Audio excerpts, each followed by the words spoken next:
ಇದ್ದೇ ಇದೆ. ವಿಜ್ಞಾನ ಮತ್ತು ಭಾರತದ ಆಧ್ಯಾತ್ಮಕ್ಕೆ ಸಂಬಂಧಪಟ್ಟ ಹಾಗೆ. ಯಾಕಂತಂದ್ರೆ ಆಧ್ಯಾತ್ಮ ಗುರುಗಳು ಹೇಳ್ತಾರೆ ವಿಜ್ಞಾನ ಅನ್ನೋದು ಅರೆಬರೆ ಜ್ಞಾನ, ಆಧ್ಯಾತ್ಮ ಅನ್ನೋದು ಸಂಪೂರ್ಣ ಜ್ಞಾನ ಅನ್ನುವಂಥದ್ದು. ಬಟ್ ವಿಜ್ಞಾನ ಹೇಳುತ್ತೆ ಆಧ್ಯಾತ್ಮ ಕಂಪ್ಲೀಟ್ ಜ್ಞಾನ ಅಲ್ಲ, ಅದು ಒಂದು ಪಾರ್ಟ್ ಆಫ್ ಸೈನ್ಸ್ ಅಂತ ಹೇಳುತ್ತೆ. ಅಂದ್ರೆ ಅದನ್ನು ಕೂಡ ಆವರಿಸಿಕೊಳ್ಳುತ್ತೆ ವಿಜ್ಞಾನ. ಸೊ ಹಾಗಿರುವಾಗ ಈಗಿನ ಕಾಲಘಟ್ಟದಲ್ಲಿ ನಾವು ಹೆಂಗ್ ಥಿಂಕ್ ಮಾಡಿದ್ವಿ ನಮ್ಗೆಲ್ಲರೂ ಗೊತ್ತಿರುವಂತದ್ದು. ಆದ್ರೆ ಕುತೂಹಲಗಳಿದೆಯಲ್ಲ, ಹಿಸ್ಟ್ರಿ ಇದೆಯಲ್ಲ, ಅವನ್ನೆಲ್ಲ ನಾವು ತಿಳ್ಕೊಬೇಕಾಗತ್ತೆ. ಬನ್ನಿ, ಈಗ ಬಿಡದಿ ಆಶ್ರಮದ ಮುಂಭಾಗದಲ್ಲಿ ನಮ್ಮ ಪ್ರತಿನಿಧಿ ಭವಿತ್ ಇದ್ದಾರೆ. ಹಾಗೇನೆ ವಿಕ್ಟೋರಿಯಾ ಆಸ್ಪತ್ರೆ ಮುಂಭಾಗದಲ್ಲಿ ನಮ್ಮ ರಿಪೋರ್ಟರ್ ಗಿರೀಶ್ ಅವರಿದ್ದಾರೆ. ಬನ್ನಿ, ಇಬ್ಬರನ್ನು ಕೂಡ ಮಾತಾಡಿಸೋಣ. ಭವಿತ್, ಮೊದಲಿಗೆ ನಾನು ನಿಮ್ಮ ಬಳಿ ಬರ್ತೀನಿ. ವಾಹನಗಳು ಡಿಕ್ಕಿ ಹೊಡೆಯುತ್ತಂತೆ, ಏನೆಲ್ಲ ಆಯ್ತಂತೆ. ಈ ವಜ್ರಮುನಿ ಸಿನಿಮಾಗಳಲ್ಲೆಲ್ಲ ಸ್ಮಗ್ಲಿಂಗ್ ಮಾಡುವಂತಹ ಸಂದರ್ಭದಲ್ಲಿ ಪೊಲೀಸರ ಕಣ್ತಪ್ಪಿಸೋದಕ್ಕೆ, ಪೊಲೀಸರ ಏನು ಒಂದು ಚಾಣಾಕ್ಷತೆಯನ್ನು ಡೈವರ್ಟ್ ಮಾಡೋದಕ್ಕೆ ಇಂಥದೆಲ್ಲ ನಡೆಯುತ್ತೆ. ಬಹುಶಃ ಬೇರೆ ಯಾರಾದ್ರೂ ಈ ರೀತಿ ಮಾಧ್ಯಮ ಒಂದೊಂದು ವಾಹನಗಳಿಗೆ ಡಿಕ್ಕಿ ಹೊಡೆದಿದ್ರು ಕೂಡ ನಾವು ಅಷ್ಟೊಂದು ಸೀರಿಯಸ್ ಆಗಿ ತಗೊಳ್ತಾ ಇರಲಿಲ್ಲ. ಬಟ್ ನಿತ್ಯಾನಂದ ಏನೇ ಮಾಡಿದ್ರು ಕೂಡ ಡೌಟ್ ಆಗುತ್ತೆ. ನಿಮ್ಗೆ ಯಾವ ಡೌಟ್ ಬಂತು?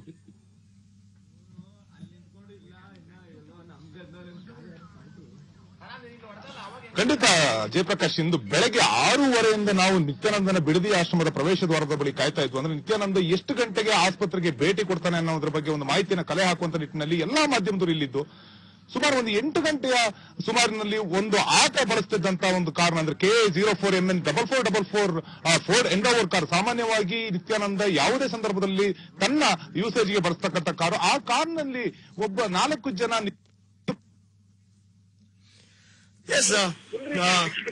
ಯತ್ನಗಳು ಕೂಡ ನಡೆಯುತ್ತವೆ.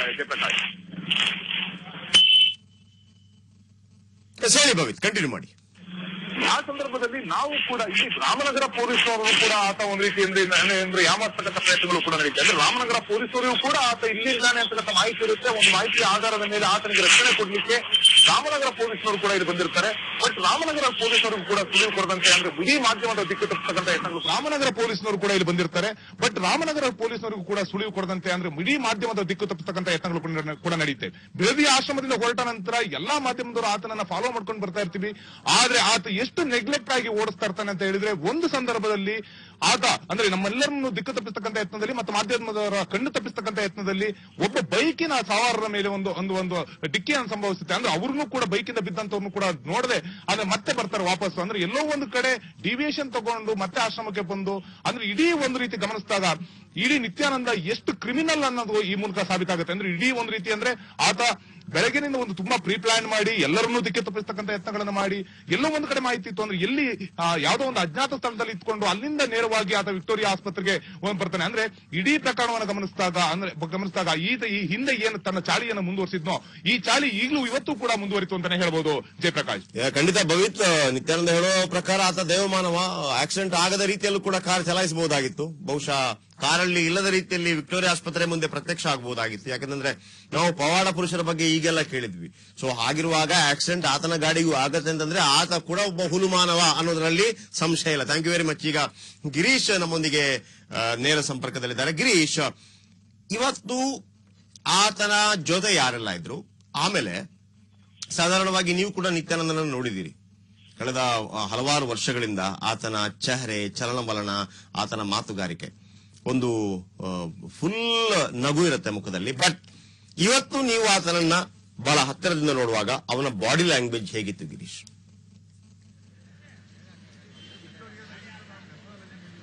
ಖಂಡಿತ ಜಯಪ್ರಕಾಶ್, ಏನು ಕಾನೂನು ಎಲ್ಲರಿಗೂ ಒಂದೇ ಅನ್ನೋ ಮಾತು ಇವತ್ತು ಮತ್ತೊಮ್ಮೆ ಸಾಬೀತಾಗಿದೆ. ಕಳೆದ ಕೆಲವೊಂದು ವರ್ಷಗಳಿಂದ ಪುರುಷತ್ವ ಪರೀಕ್ಷೆಗೆ ನಕಾರನೆ ಮಾಡ್ಕೊಂಡು ಬರ್ತಾ ಇದ್ದಂತ ನಿತ್ಯಾನಂದ ಇವತ್ತು ಪುರುಷತ್ವ ಪರೀಕ್ಷೆಗೆ ಒಳಪಡ್ತಾ ಇದ್ದಾರೆ.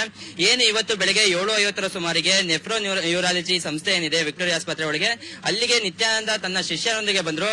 ಸುಮಾರು ಎರಡು ಕಾರಲ್ಲಿ ಇವರು ನಿತ್ಯಾನಂದ ಹಾಗೂ ಆತನ ಶಿಷ್ಯರು ಬಂದ್ರು.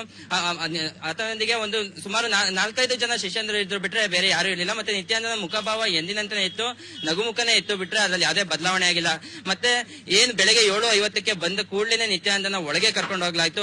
ಬೇರೆ ಯಾರನ್ನೂ ಕೂಡ ಜನರನ್ನು ಕೂಡ ಒಳಗೆ ಬಿಟ್ಟಿಲ್ಲ. ಇಲ್ಲಿವರೆಗೂ ಆಸ್ಪತ್ರೆ ಒಳಗೆ ಯಾರನ್ನೇ ಬಿಡ್ಬೇಕು ಅಂದ್ರು ಪೇಷಂಟ್ ಆಗಿದ್ರೆ ಮಾತ್ರ ಅವ್ರನ್ನ ಆಸ್ಪತ್ರೆ ಒಳಗೆ ಬಿಡ್ಲಾಗ್ತಾ ಇದೆ. ಹಾಗೇನೆ ನಿತ್ಯಾನಂದನ ಈಗಾಗಲೇ ರಕ್ತ ಪರೀಕ್ಷೆ ಹಾಗೂ DNA ಪರೀಕ್ಷೆಯನ್ನು ಮಾಡಲಾಗಿದೆ. ಇನ್ನ ಕೆಲವೇ ಹೊತ್ತಿನಲ್ಲಿ ಏನ್ ಪುರುಷತ್ವ ಪರೀಕ್ಷೆಗೆ ಸಂಬಂಧಿಸಿದಂತಹ ಕೆಲವೊಂದು ಏನ್ ಪರೀಕ್ಷೆಗಳಿವೆ ಅದನ್ನ ಕೂಡ ಪ್ರಾರಂಭ ಮಾಡಲಾಗುತ್ತೆ. ಮೊದಲಿಗೆ ಓರಲ್ ಪರೀಕ್ಷೆಯನ್ನು ಮಾಡಲಾಗುತ್ತೆ. ಅದಾದ ನಂತರ ಉಳಿದ ವೈದ್ಯಕೀಯ ಪರೀಕ್ಷೆಗಳನ್ನು ಮಾಡಲಾಗುತ್ತೆ. ಈಗಾಗಲೇ ವೈದ್ಯರ ತಂಡ ಎಲ್ಲದಕ್ಕೂ ಸಿದ್ಧತೆ ಸಿದ್ಧತೆ ಮಾಡ್ಕೊಂಡಾಗಿದ್ದು. ಹಾಗೆ ಆಸ್ಪತ್ರೆ ಸುತ್ತಮುತ್ತ ಎಲ್ಲಾ ರೀತಿಯ ಪೊಲೀಸ್ ಬಿಗಿ ಬಂದೋಬಸ್ತ್ ಅನ್ನು ಮಾಡಲಾಗಿದೆ. ಹಾಗೆ ಏನು ನೆಫ್ರೋ ನ್ಯೂರಾಲಜಿ ಸಂಸ್ಥೆಯ ಕಾಂಪೌಂಡ್ ಏನಿದೆ ಅದರ ಒಳಗೆ ಯಾರನ್ನು ಕೂಡ ಬರೋಕೆ ಬಿಡ್ತಾ ಇಲ್ಲ. ಒಂದು ಕಾರ್ ಆಗ್ಲಿ ಯಾರೇ ಒಬ್ಬ ವ್ಯಕ್ತಿ ಬರ್ಬೇಕು ಅಂದ್ರೂ ಕೂಡ ತಮ್ಮ ಐಡೆಂಟಿ ಕಾರ್ಡ್ ಅನ್ನು ತೋರಿಸಿ ಪೊಲೀಸರಿಗೆ ತೋರಿಸಿ ಒಳಗೆ ಬರ್ಬೇಕಾಗುತ್ತೆ. ಹಾಗೇನೆ ಉಳಿದೆಲ್ಲ ವೈದ್ಯರು ಕೂಡ ಎಲ್ಲಾ ಸಿದ್ಧತೆಗಳನ್ನು ಮಾಡ್ಕೊಂಡಾಗಿದೆ. ಹಾಗೆ ಆಸ್ಪತ್ರೆ ಒಳಗಿರುವಂತ ಪೇಷಂಟ್ಗೆ ಯಾವುದೇ ರೀತಿ ತೊಂದರೆ ಆಗದಂತೆ ಕೂಡ ನೋಡ್ಕೊಳ್ತಾ ಇದ್ದಾರೆ ಜಯಪ್ರಕಾಶ್. ಓಕೆ, ನಿಜವಾಗ್ಲೂ ಎಷ್ಟು ಗಂಟೆಗೆ ಆತ ಬರ್ತಾನೆ ಅನ್ನುವಂತ ಮಾಹಿತಿ ಇತ್ತು ವಿಕ್ಟೋರಿಯಾ ಆಸ್ಪತ್ರೆ ವೈದ್ಯರಿಗೆ?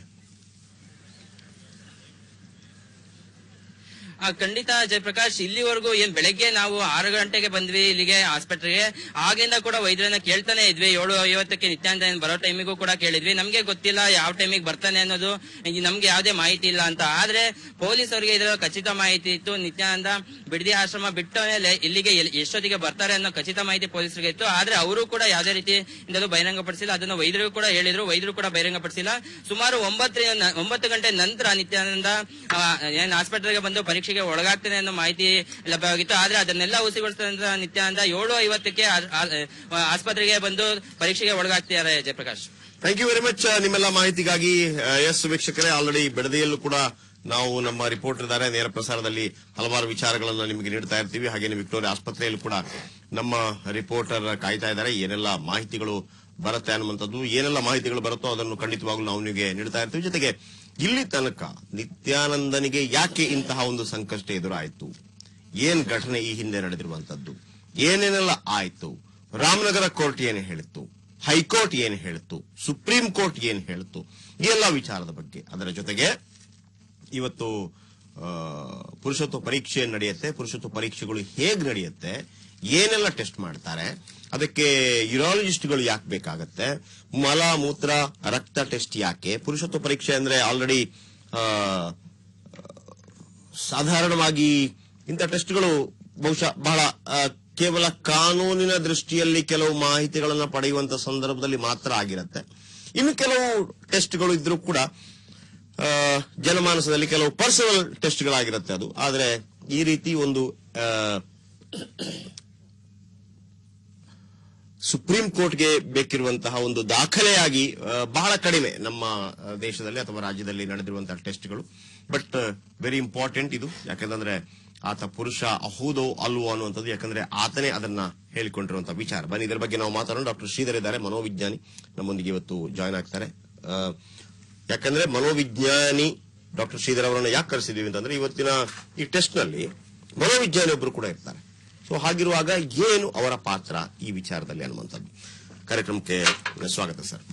ಇನ್ನು ನಿವೃತ್ತ ಪೊಲೀಸ್ ಅಧಿಕಾರಿ ಸಂಗ್ರಾಮ್ ಸಿಂಗ್ ಅವರಿದ್ದಾರೆ. ಸಂಗ್ರಾಮ್ ಸಿಂಗ್ ಅವರು ಕೂಡ ಈ ಫಾರೆನ್ಸಿಕ್ ಲ್ಯಾಬ್ ನಲ್ಲಿ ಒಂದು 5-6 ವರ್ಷಗಳ ಕಾಲ ಕೆಲಸ ಮಾಡಿದಂತವರು. ಸೊ ಹಾಗಾಗಿ ನಮಗೆ ಡಬಲ್ ಬೆನಿಫಿಟ್ ಇದೆ ಇವರಿಂದ. ಸೊ ಸಂಗ್ರಾಮ್ ಸಿಂಗ್ ಅವರಿಗೂ ಕೂಡ ಕಾರ್ಯಕ್ರಮಕ್ಕೆ ಸ್ವಾಗತ. ನಮಸ್ಕಾರ. ಎಸ್, ನಾನು ಮೊದಲಿಗೆ ಡಾಕ್ಟರ್ ಶ್ರೀಧರ್ ಅವರನ್ನ ಕೇಳಕ್ಕೆ ಇಷ್ಟಪಡ್ತೀನಿ. 4 ಜನ ವೈದ್ಯರು ಇವತ್ತು ಟೆಸ್ಟ್ ಮಾಡ್ತಾ ಇದ್ದಾರೆ. ಏನೆಲ್ಲ ಟೆಸ್ಟ್ಗಳು ನಡೆಯುತ್ತೆ ಡಾಕ್ಟರ್? ಇದು ವೈದ್ಯಕೀಯ ಪರೀಕ್ಷೆಗಳಿಗಿಂತ ಹೆಚ್ಚಾಗಿ ಮನಸ್ಸಿಗೆ ಸಂಬಂಧಪಟ್ಟಂತಹ ವಿಷಯಗಳ ಕಡೆ ಹೆಚ್ಚು ಗಮನ ಕೊಡೋದು ನನ್ನ ಶಿಸ್ತು. ಓಕೆ. ನನಗೆ ಈ ಒಂದು ವಿಷಯದಲ್ಲಿ ನೀವು ಪ್ರಾರಂಭದಲ್ಲೇ ಹೇಳಿದ್ರಿ, ವಿಜ್ಞಾನ, ಆಧ್ಯಾತ್ಮ, ಮಾನಸಿಕ ಶಕ್ತಿಗಳು, ಹಾಗೇನೆ ಯೋಗ, ಹಠಯೋಗದ ಪ್ರಕಾರಗಳು, ಇವುಗಳನ್ನೆಲ್ಲ ಗಮನಿಸ್ಕೊಂಡು ಬರ್ತಾ ಇದ್ರೆ ಮನುಷ್ಯ ತನ್ನಲ್ಲಿ ಇರುವಂತಹ ಸಂವೇದನಾಶೀಲತೆ, ಹಾಗೇನೆ ಜ್ಞಾನೇಂದ್ರಿಯಗಳ ಮೇಲೆ ಇಟ್ಕೊಳ್ಬಹುದಾದಂತಹ ಹತೋಟಿ ಅಂದ್ರೆ ನಿಗ್ರಹ ಶಕ್ತಿ. ಈ ತರಹ ನಿಗ್ರಹ ನಾವು ಮೊದಲಿಂದಲೂ ಕೇಳಿರುವಂತದ್ದು ನಮ್ಮ ಪರಂಪರೆಯಲ್ಲಿ, ನಮ್ಮ ಸಂಸ್ಕೃತಿಯಲ್ಲಿ ಕಾಮ, ಕ್ರೋಧ, ಮೋಹ, ಮದ, ಮತ್ಸರ ಇವುಗಳ ಮೇಲೆ ನಿಯಂತ್ರಣ ಇಟ್ಕೊಂಡ್ರೆ ಏನಾದ್ರು ದೊಡ್ಡದನ್ನು ಸಾಧಿಸಬಹುದು ಅಂತ ಅಂದ್ಬಿಟ್ಟು ಸಾಧಿಸಿದವರು ಅವರವರ ಮಟ್ಟಿಗೆ ಇದ್ದಾರೆ, ಇಲ್ಲ ಅಂತಲ್ಲ. ಬಟ್ ಈಗ ಅದು ಅನಿವಾರ್ಯ ಕರ್ಮ ಆಗಿರುತ್ತೆ ಕೆಲವು ವಿಚಾರಗಳಲ್ಲಿ. Yes sir. ಆದ್ರಿಂದ ಈ ನಿಗ್ರಹ ಶಕ್ತಿ ಅಂತ ಏನಿರುತ್ತೆ ಅದು ಲೌಕಿಕ ಜಗತ್ತಿಗೆ, ಸಾಮಾನ್ಯರಿಗೆ ಅಂದ್ರೆ ನಮ್ಮಂತಹವರಿಗೆ ಕೆಲವು ಮಟ್ಟದಲ್ಲಿ ಮಾತ್ರ ಅನ್ವಯಿಸುತ್ತೆ. ಆದ್ರೆ ಯೋಗಿಗಳು ಆಧ್ಯಾತ್ಮದಲ್ಲೇನೆ ಸಂಪೂರ್ಣವಾಗಿ ತೊಡಸ್ಕೊಂಡಿರೋರು, ಅಂದ್ರೆ ಭಗವಂತನೇ ಇರ್ಬೋದು, ಇನ್ಯಾವುದೋ ಒಂದು ದಿವ್ಯ ಶಕ್ತಿಯನ್ನ ಅನುಭವಿಸಬೇಕು ಅಂತ ಮನಸ್ಸಿನಲ್ಲಿರೋರು ಒಂದು ಶಿಸ್ತಿನ ಕ್ರಮವನ್ನು ಅನುಸರಿಸ್ಕೊಂಡ್ ಬರ್ತಾರೆ, ಪ್ರಾರಂಭದಿಂದಲೇ ಅನುಸರಿಸ್ಕೊಂಡ್ ಬರ್ತಾರೆ. ಅದು ತಕ್ಷಣದಲ್ಲಿ ಶುರುವಾಗಿಬಿಟ್ಟು ತಕ್ಷಣದಲ್ಲಿ ಆಗೋದಿಲ್ಲ. ನೀವು ಹೇಳ್ತಾ ಇದ್ರಿ ಅಘೋರಿಗಳು ಅವರೆಲ್ಲ, ಅವರ ಒಲವು ಅದೊಂದ್ರ ಕಡೆನೇ ಇರ್ತದೆ, ಬೇರೆ ಇನ್ಯಾವ ಕಡೆನೂ ಹರಿಯೋದಿಲ್ಲ. ಅಂದ್ರೆ ನೀವು ಹೇಳೋ ಪ್ರಕಾರ ಅದೆಲ್ಲ ಅವರು ಸಾಧಿಸಬೇಕು ಅಂತಂದ್ರೆ ಬಹಳಷ್ಟು ವರ್ಷಗಳ ತಪಸ್ಸಿರುತ್ತೆ ಅದರ ಹಿಂದೆ. ಎಸ್, ನಾನು ಬರ್ತೀನಿ. ಇದು ಕೂಡ ಬಹಳ ಇಂಟ್ರೆಸ್ಟಿಂಗ್ ಪಾಯಿಂಟ್. ಡಾಕ್ಟರ್ ಒಂದು ಮಾತನ್ನು ಹೇಳಿದ್ರು, ಅವರು ಮನೋವಿಜ್ಞಾನಿ ಆಗಿದ್ದು ಕೂಡ ಒಂದು ಮಾತನ್ನು ಹೇಳಿದ್ರು, ನಮ್ಮಲ್ಲಿ ಹೇಗಿರುತ್ತೆ ಸಾಧನೆಯನ್ನು ಮಾಡಕ್ಕಾಗತ್ತೆ, ಯಾಕಂದ್ರೆ ಸೈನ್ಸ್ ಮತ್ತು ಆಧ್ಯಾತ್ಮ ಬಹಳಷ್ಟು ವರ್ಷಗಳ ಹಿಂದಿನಿಂದ ಇಲ್ಲಿ ಬಹಳ ದೊಡ್ಡ ಚರ್ಚಾ ವಸ್ತು. ಅದಕ್ಕೆ ಒಂದು ಫುಲ್ ಸ್ಟಾಪ್ ಹಾಕೋಕೆ ಆಗಿಲ್ಲ, ಆಗೋದೇ ಇಲ್ಲ, ಯಾವತ್ತೂ ಆಗೋದಿಲ್ಲ. ಹಾಗೆ ಡಾಕ್ಟರ್ ಶ್ರೀನಿವಾಸ್ RP ಇವರು ಯೂರಾಲಜಿಸ್ಟ್, ಆಮೇಲೆ ಸಾಗರ್ ಹಾಸ್ಪಿಟಲ್ ಅಲ್ಲಿ ಇದ್ದಾರೆ ಅವರು. Doctor Srinivas RP general surgery ಮತ್ತು ಕನ್ಸಲ್ಟೆಂಟ್ ಯೂರಾಲಜಿ. ಕಾರ್ಯಕ್ರಮಕ್ಕೆ ಸ್ವಾಗತ ಶ್ರೀನಿವಾಸ್. ಎಸ್ ವೀಕ್ಷಕರೇ, ಕೆಲವರ ಜೊತೆ ನಾನು ಮಾತಾಡ್ತೀನಿ. ಹಲವು, ಯಾಕಂದ್ರೆ ಯೂರಾಲಜಿ ಇಲ್ಲಿ ನಾವು ಹೇಳ್ತಾ ಇರ್ಬೇಕಾದ್ರೆ ಒಂದು ಮಾತನ್ನು ಹೇಳಿದ್ವಿ, ಯೂರಾಲಜಿ ಡಾಕ್ಟರ್ ಕೂಡ ಇರ್ತಾರೆ ಅನ್ನುವಂಥದ್ದು, ಮನೋವಿಜ್ಞಾನಿ ಕೂಡ ಇರ್ತಾರೆ ಅನ್ನುವಂಥದ್ದು. ಆಮೇಲೆ ಸಂಗ್ರಾಮ್ ಸಿಂಗ್ ಅವರು ಕೂಡ ಇದ್ದಾರೆ. ಹೇಗೆ ನಡೆಯುತ್ತೆ ಅನ್ನೋದನ್ನು ಕೂಡ ಅವರು ಹೇಳಬಲ್ಲರು, ಬಹಳ ಕಣ್ಣಿಗೆ ಕಟ್ಟೋ ರೀತಿಯಲ್ಲಿ, ಅಂದ್ರೆ ನಮ್ಮೆಲ್ಲ ವೀಕ್ಷಕರಿಗೆ ಗೊತ್ತಾಗೋ ರೀತಿಯಲ್ಲಿ. ಎಸ್ ವೀಕ್ಷಕರಿಗೆ, ಒಂದು ಬ್ರೇಕ್ ಆದ ನಂತರ ಏನೆಲ್ಲ ಸಾಕ್ತಾ ಇದೆ, ವಿಶೇಷವಾಗಿ ಬಿಡದಿಯ ನಮ್ಮ ಈ ನಿತ್ಯಾನಂದನ ವಿಚಾರದಲ್ಲಿ ಪುರುಷತ್ವ ಪರೀಕ್ಷೆ. ಎಸ್, ಒಂದು ಬ್ರೇಕ್ ಆದ್ಮೇಲೆ